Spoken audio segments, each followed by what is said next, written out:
Assalamualaikum warahmatullahi wabarakatuh.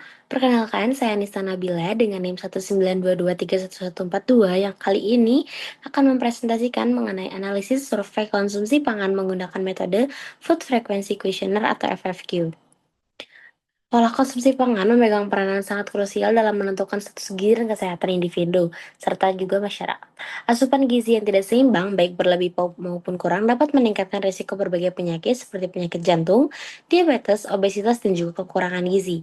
Oleh karena itu, diperlukan alat yang akurat dan efisien untuk mengukur dan mengevaluasi kebiasaan makan populasi dan food frequency juga salah satu metode survei diet yang sering digunakan dalam penelitian epidemiologi gizi. Metode ini efektif untuk menilai pola konsumsi jangka panjang dan memprediksi hubungan antara asupan makanan tertentu dengan risiko terjadinya penyakit. FFQ sendiri bekerja dengan cara mencatat frekuensi konsumsi berbagai jenis makanan atau kelompok makanan selama periode waktu tertentu seperti 1 bulan ataupun 1 tahun terakhir. Metode ini juga dinilai praktis dan hemat biaya untuk penelitian skala besar.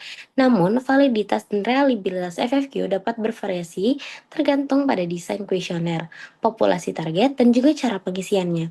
Oleh karena itu, penting untuk melakukan analisis terhadap hasil FFQ guna mendapatkan gambaran yang akurat mengenai pola konsumsi pangan suatu populasi.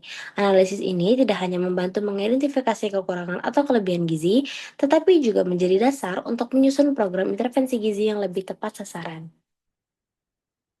Selanjutnya adalah rumusan dan tujuan. Yang pertama rumusannya adalah bagaimana pola konsumsi pangan pada populasi yang diteliti. Yang kedua, bagaimana validitas dan reliabilitas metode FFQ dalam mengukur konsumsi pangan pada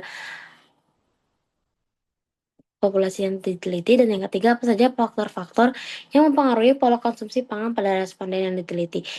Tujuannya yang pertama mengidentifikasi dan mendeskripsikan pola konsumsi pangan pada responden yang diteliti menggunakan metode FFQ, mengevaluasi validitas dan reliabilitas, dan yang terakhir adalah menyusun rekomendasi intervensi gizi atau kebijakan kesehatan masyarakat berdasarkan hasil analisis pola konsumsi pangan. Berikut adalah data responden.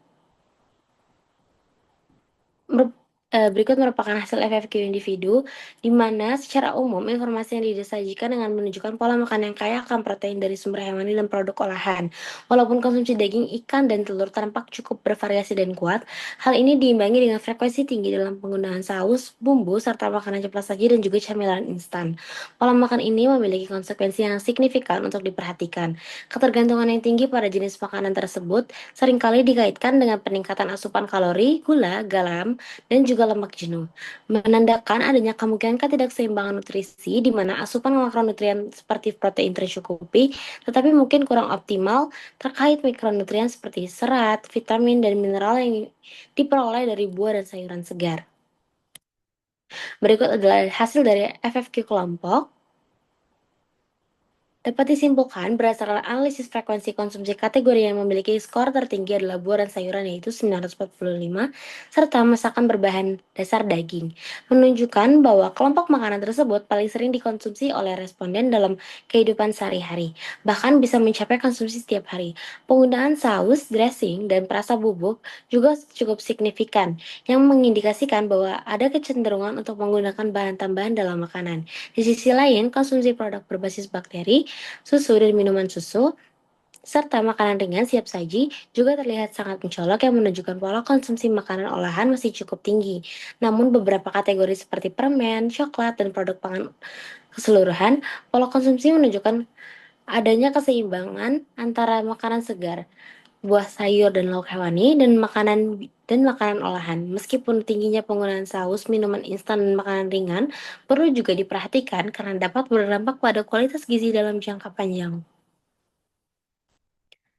Selanjutnya ini adalah merupakan diagram FFQ kelompok dan dapat disimpulkan berdasarkan diagram frekuensi konsumsi pangan, terlihat adanya perbedaan pola konsumsi antara periode 1 dan periode 2. Pada periode 1, sebagian besar kelompok pangan seperti susu dan produk olahannya, serealia, ikan, sayur, serta buah dikonsumsi dengan frekuensi tinggi mendekati 100%.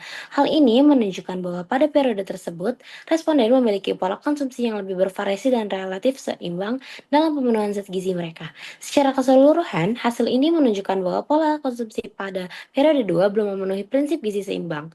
Penurunan konsumsi makanan bergizi serta masih tingginya konsumsi pangan olahan berpotensi meningkatkan resiko ketidakseimbangan zat gizi.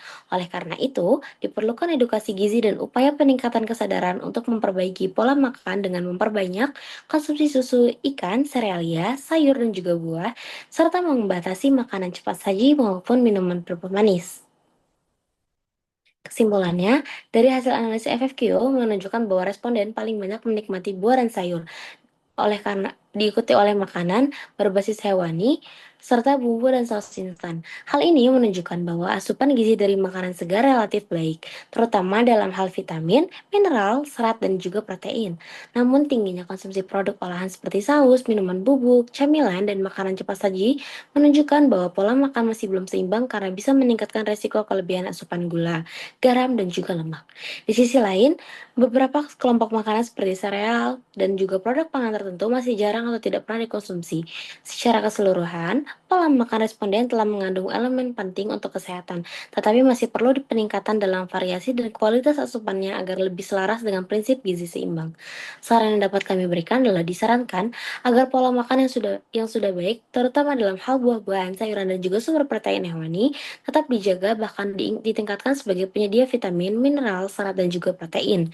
Di sisi lain, konsumsi makanan yang telah diproses seperti saus instan, fast food, minuman bubuk, dan snack sebaiknya mulai berkurang untuk mencegah asupan garam, gula, dan lemak yang berlebihan yang dapat merugikan kesehatan.